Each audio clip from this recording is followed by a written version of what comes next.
সকাল সকাল বেরিয়ে পড়েছি গঙ্গা স্নানের উদ্দেশ্যে। অনেক দিন ধরে ভাবছিলাম যে শ্রাবণ মাসের প্রথম সোমবার গঙ্গা স্নান করে মহাদেবের মাথায় জল ঢালবো। কে কে শ্রাবণ মাস করছো কমেন্ট করে জানিও। আর আমাদের গঙ্গা স্নান করার পর তারপরেই আমরা উঠে পড়েছি টোটোতে। গঙ্গার একটুখানি উঠে আসার পরই একটা শিব মন্দির আছে, কে কে চেনো আর কে কে এসেছো অবশ্যই জানিও।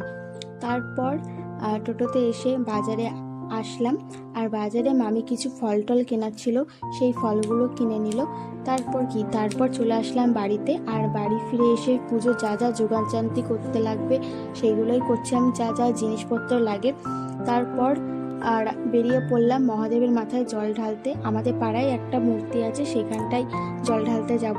বাড়িতেও আমার একটা ঠাকুর আছে, সেটা আমি বাড়িতে এসে পরে পুজো সেরে নিয়ে তারপরে ঢালবো। আর এখানটাই পুজোটা আমি করে নিই। তার বাড়িতে যে শিব মূর্তিটা আছে সেটা আমি প্রতি সোমবার আমি জল ঢালি, তো আজ এসেছি এখানটায় জল ঢালতে।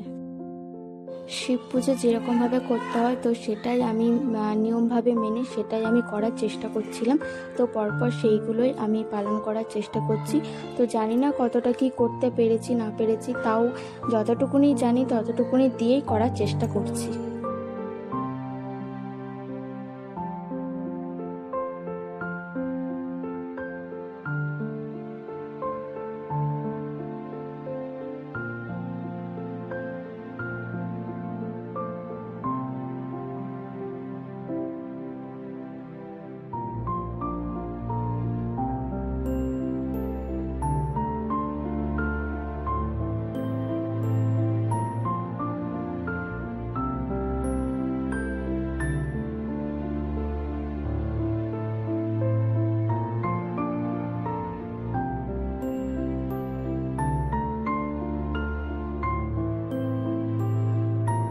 ব্যাস এইভাবেই আমি শ্রাবণ মাসের প্রথম সোমবারটা কাটালাম।